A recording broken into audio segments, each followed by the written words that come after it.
जय जीशु प्रभु जीशु ख्रीष्टटार मोर अति प्रिय भाई और भौणी मैंने समस्त केमती अच्छा भलरे रहंतु। आसंत आमे माने शुणिबा लूक सुसमाचार अध्याय 6 पद संख्या 12 रु 19 जाए। 12 जन प्रेरित मनोन्नयन। से दिन गुड़िक जीशु प्रार्थना करने को पहाड़ ऊपर को गले एवं सेठारे से ईश्वर को प्रार्थना करी राति अतिबाहित कले।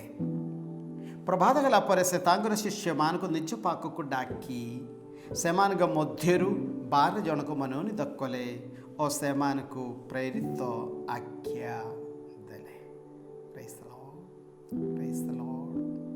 मानव जाति को उद्धार करने पाए आसुतिबा सदा प्रभु सही परित्राण कार्य आग को नेबा पाई जीशंकर दलरे मिशिबा पाई सदा सर्वदा तांग संगे रहिबा पाई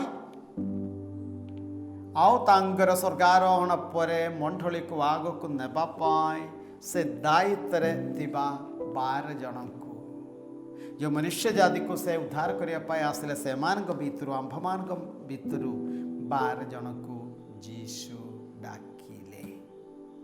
आमर विषय वस्तु से मान को डाकिबा पूर्व राति रे से कौन करुथिले शुनिबा माने से प्रार्थना करुथिले तांगर पितांग संगे जो पिता ताको प्रेरणा कले तांग संगे कथावार्ता करुथिले। लूक अध्याय 6 पद संज्ञा 12 से दिन गुड़िक जीशु प्रार्थना करने को पहाड़ ऊपर को गले एवं सेठारे से ईश्वर को प्रार्थना करी राति अतिबाहित कले। माने राति सारा बापांग संगे कथावार्ता करतिबा पुत्र। यस प्रभात है पर से तांगर शिष्य मान को निज पाक को डाकी से मध्य 12 जन को मनोनीत कले।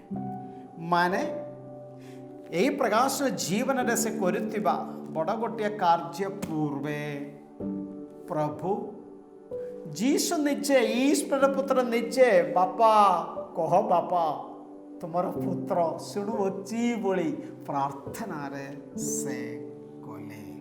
Praise the Lord, praise the Lord. यही विषय ही साधु पाउल स्पष्ट भाव में कहते प्रथम थेसलोनिके अध्याय 5 पद संख्या 17 रे। प्रथम थेसलोनिके अध्याय 5 पद संख्या 17 निरंतर प्रार्थना करो, निरंतर प्रार्थना करो। निरंतर प्रार्थना करिबा माने बारबल शुणता एते प्रार्थना दरकार की, एते प्रार्थना दरकार की, केते प्रार्थना करी।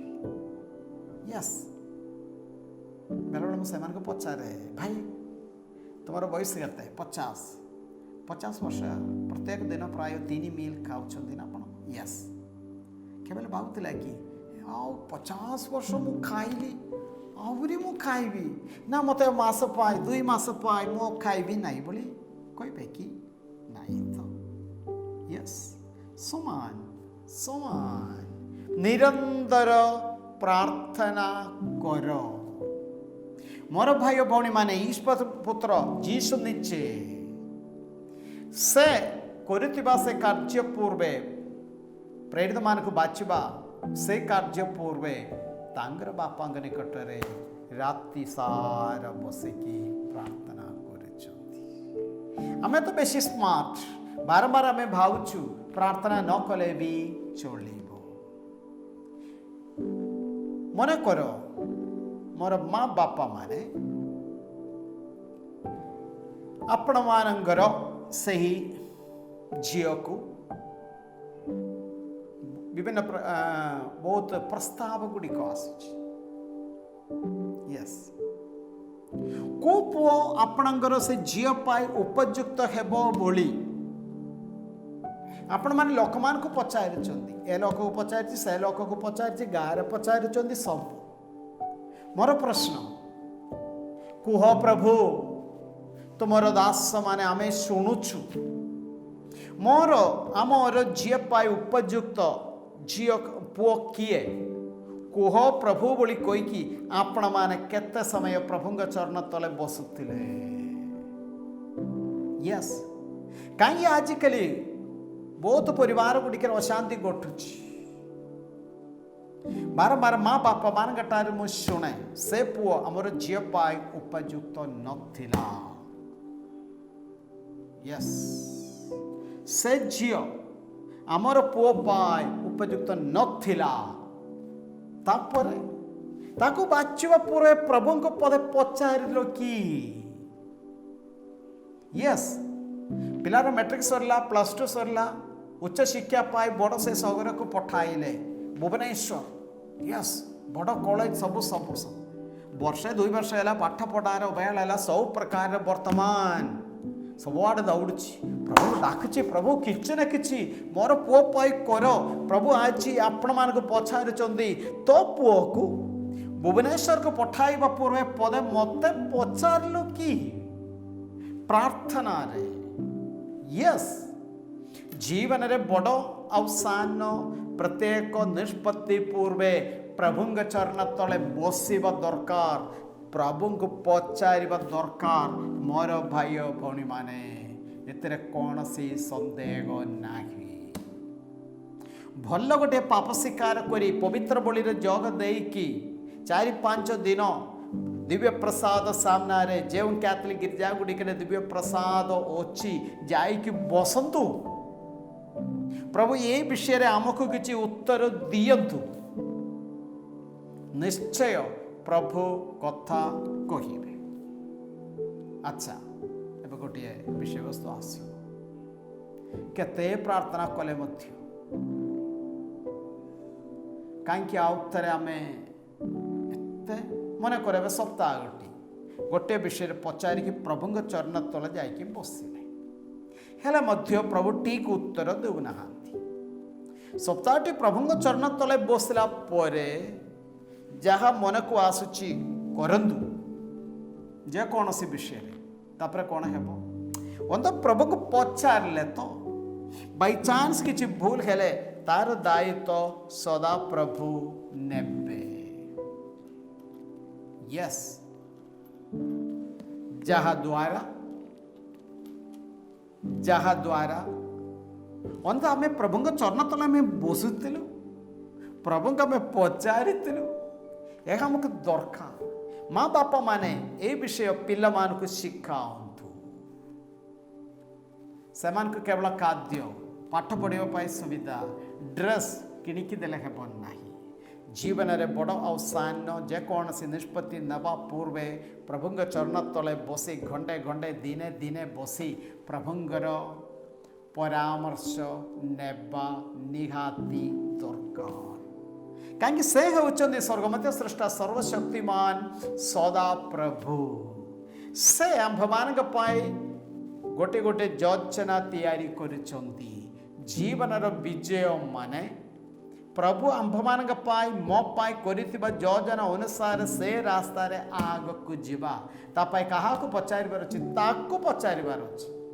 ୟାଙ୍କୁ ପଚାରିଲେ ହେବ ନାହିଁ। ମୋର ଭାଇ ଓ ଭଉଣୀମାନେ, ଏହା ଭଲରେ ଆମେ ମନେ ରଖିବା। ହେଲେ ଯୀଶୁ ନିଜେ ପ୍ରାର୍ଥନା କଲେ। ଆହୁରି ଯୀଶୁଙ୍କର ଏ ଅଭ୍ୟାସ ଥିଲା। ଲୁକର ସୁସମାଚାର ଅଧ୍ୟାୟ 11 ପଦ ସଂଖ୍ୟା 1 ଦିନେ କୌଣସି ଏକ ସ୍ଥାନରେ ଯୀଶୁ ପ୍ରାର୍ଥନା କରୁଥିଲେ। ସେ ପ୍ରାର୍ଥନା ଶେଷ କରନ୍ତି ଶିଷ୍ୟଙ୍କ ମଧ୍ୟରୁ ଜଣେ ତାକୁ କହିଲେ, ପ୍ରଭୁ, ଯୋହନ ଯେପରି ନିଜର ଶିଷ୍ୟମାନଙ୍କୁ ପ୍ରାର୍ଥନା କରିବାକୁ ଶିଖାଇଲେ, ଆପଣ ମଧ୍ୟ ଆମ୍ଭମାନଙ୍କୁ ସେହିପରି ଶିଖାଇ ଦିଅନ୍ତୁ। ପ୍ରେଜ୍ ଦ ଲର୍ଡ। ପ୍ରେରିତମାନେ ଯାଇକି ତାଙ୍କ ନିକଟରେ ଗୋଟିଏ ମଧ୍ୟସ୍ଥ ପ୍ରାର୍ଥନା କରୁଛନ୍ତି। ସେମାନଙ୍କ ମଧ୍ୟସ୍ଥ ପ୍ରାର୍ଥନାର ଉଦ୍ଦେଶ୍ୟ କ'ଣ ଥିଲା? ଉତ୍ତମ ସ୍ୱାସ୍ଥ୍ୟ ଦିଅନ୍ତୁ, ଗାଡ଼ି ଦିଅନ୍ତୁ, ଚାକିରି ଦିଅନ୍ତୁ, ଏଇଟା ଦିଅନ୍ତୁ, ସେଇଟା ଦିଅନ୍ତୁ। ସେମିତି କି ନାହିଁ।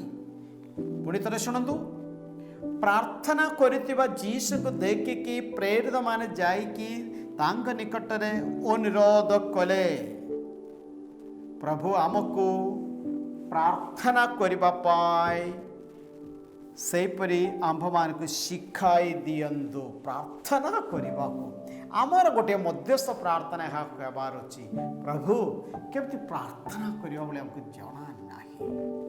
सेते बेले प्रभु सेमान को सुंदर गोटिए प्रार्थना शिखाइले।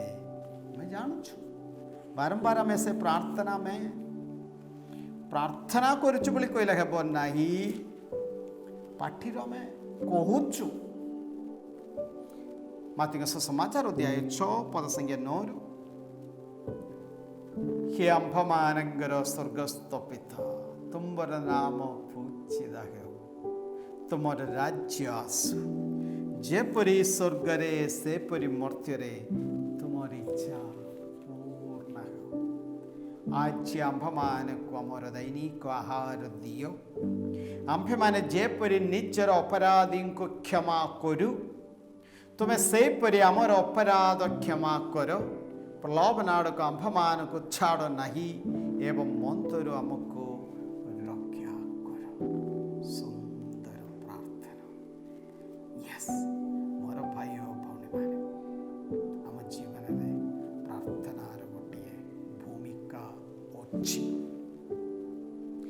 बिना प्रार्थना रे प्रार्थना माने प्रभुंग से संपर्क आड़ को आसीबा।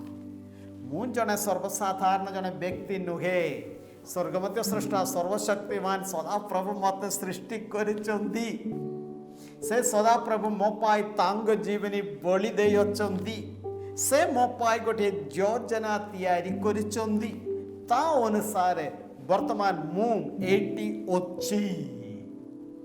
यस ए विषय सकाळे संध्यारे मध्याह्न निज निज को हमें मने पकाइबा दरकार। Praise the Lord, praise the Lord. आसंतु प्रार्थना करिबा।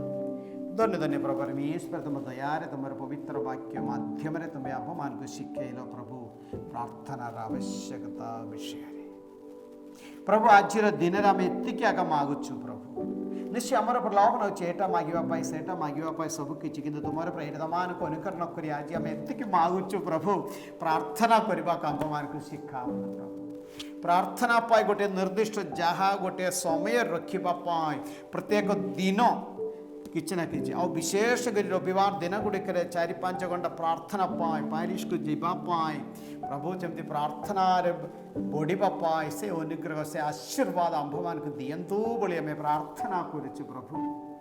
करुणामय प्रभु परमेश्वर तुम संतान गण धन्य मुहूर्त प्रार्थना करने प्रार्थना करुवा प्रत्येक जन भाई और भौणी मान प्रत्येक जन को आशीर्वाद करते शक्तिमान परमेश्वर को आशीर्वाद करंतु। आमेन। समस्त को जय यीशु।